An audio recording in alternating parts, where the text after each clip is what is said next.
आज आपण करूयात खव्यापासून रसरशीत गोड गुलाबजामन. तरी ते मी 1 किलोचं अगदी अचूक प्रमाण दिलेलं आहे आणि तुम्ही आतूनही पाहू शकता जामन किती असं रसरशीत बनलेलं आहे.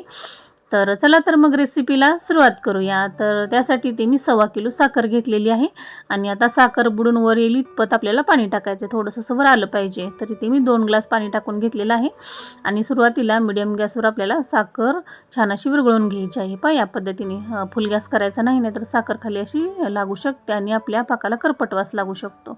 तर आता साखर पूर्ण विरघळल्यानंतर यामध्ये ते मी 4 ते 5 वेलची असं जाडसर वाटण करून घेतलेलं आहे ते टाकून घेऊयात. आपल्याला एकतारी पाक करायचा नाही, नाहीतर जास्त कडक होतो आणि आपला पाक जास्त असा दाटसर बनला जातो आणि व्यवस्थित आतमध्ये असं गुलाबजामुनमध्ये पाक शिरला जात नाही. तर त्यासाठी 5 ते 7 मिनिटं फक्त उकळी काढून घ्यायची आहे आणि आता सर्वात शेवटी यामध्ये 2 ते 3 लिंबाची थेंब टाकून घ्यायची. त्यामुळे असं गुलाबजामुनवर असं साखर दिसत नाही. आणि आता इथे मी 1 किलो खवा घेतलेला आहे. खवा आता छान असा एकजीव करून घ्यायचा आहे. यामध्ये थोडंसं सगाटी वगैरे असू शकतात, तर त्या मोडून घ्यायचेत आणि छान असं मऊसूत करून घ्यायचं आहे. आणि फ्रीजमध्ये ठेवला असेल तर 1 तास अगोदर काढून घ्यायचा.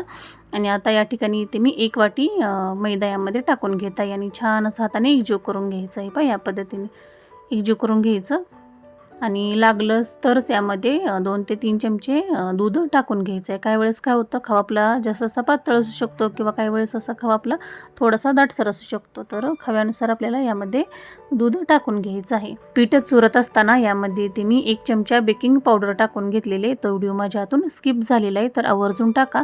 बेकिंग पावडर नसेल तर तुम्ही बेकिंग सोडा अर्धा चमचा टाकू शकता. बेकिंग सोडा जास्त टाकायचा नाही. तर बेकिंग पावडरमुळे काय होतं, आपलं गुलाबजामुन आतून असं खुसखुशीत बनलं जातं.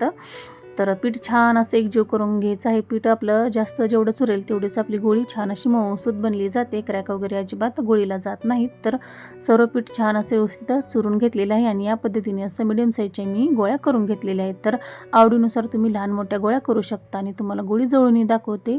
तर हे पहा, अजिबात क्रॅक न जाता आपल्या सर्व गोळ्या करून घेतलेल्या आहेत. तर आता इथे मी अगोदरच तेल गरम करायला ठेवलेलं होतं. तेल आपलं छान असं कडकडीत गरम झालेलं आहे आणि जास्त गॅस फुली ठेवायचं नाही किंवा जास्त असं बारीकी ठेवायचं नाही. मिडियम गॅसवर आपल्याला ह्या गोळ्या अशा तळून घ्यायच्या आहेत. तर एक एक टाकून घ्यायचं, असं लांबून टाकायचं नाही तर अंगावर तेल उडू शकतं.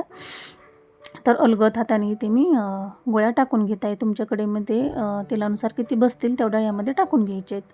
तर हे पहा, मिडियम गॅसवर असं खालवर करत आपल्याला गोळ्या छान असा कलर चेंज होईपर्यंत तळून घ्यायचे आहेत. थोडासा हलकासा कलर चेंज होतो. हे पहा, पण गॅस मिडियम ठेवायचं आपल्याला. फुल गॅसवर जर आपण गोळ्या तळल्या तर वरून करपतात आणि आतून असं कच्च्या राहतात. तर मिडियम गॅसवर या पद्धतीने असा कलर चेंज होईपर्यंत गोळ्या तळून घ्यायचे आहेत. तुम्हाला जुळून दाखवते. हे पहा, थोडासा ब्राऊन कलर आला की काढून घ्यायचे आहेत. हे पहा, आणि आता याच पद्धतीने सर्व आपण गुलाबजामुन तळून घेऊयात. हे पहा, तुम्ही जुळूनही पाहू शकता. जास्त लाली करायची नाहीत किंवा जास्त असं पांढरे ठेवायच्या नाहीत. तर मिडियम असा आपल्याला ह्या गोळ्या तळून घ्यायच्या आहेत आणि सर्व गोळ्या तळून घेतल्यानंतर स्टेप बाय स्टेप यामध्ये ते मी टाकून घेत आहे. थोडंसं थंड झालं की लगेच पाकामध्ये टाकून घ्यायचे आहेत. हे पहा, पाक कोमट आहे आणि गोळ्या आपल्या थोड्याशा गरम आहेत. तर आता पाकामध्ये टाकून घेऊयात आपण. आणि ते मी थोडासा पाक जास्तच केलेला आहे, कारण व्यवस्थित यामध्ये गोळ्या अशा मुरल्या जातात. पाक जर कमी पडला तर आतमध्ये असं व्यवस्थित शिरला जात नाही गुलाबजामुनमध्ये. तर या पद्धतीने असं मी 2 तास ठेवून देणार आहे झाकण ठेवून. छान असा आपला पाक आतमध्ये मुरला जातो. हे खव्याचे गुलाबजामुन असल्यामुळे थोडा वेळ लागतो पाक मुरण्यासाठी. तर या पद्धतीने असं व्यवस्थित मी करून घेत आहे. 2 ते 3 तासात जामून छान असं पाकामध्ये मुरलं जातं. पण तुमच्याजवळ जर वेळ असेल तर तुम्ही रात्रभर ठेवलं तरी चालेल. आणि आता झाकण काढून तुम्हाला दाखवते. तर मी रात्री असंच ठेवून दिलेलं होतं आणि सकाळी तुम्हाला दाखवते. हे पहा, जामून आपलं किती असं रसरशीत बनलेलं आहे आणि आतूनही तुम्हाला दाखवते. हे पहा, पाक पूर्णपणे आतपर्यंत मुरलेला आहे. तर अगदी झटपट आपलं हे रसरशीत गोड गुलाबजामुन बनवून तयार होतं.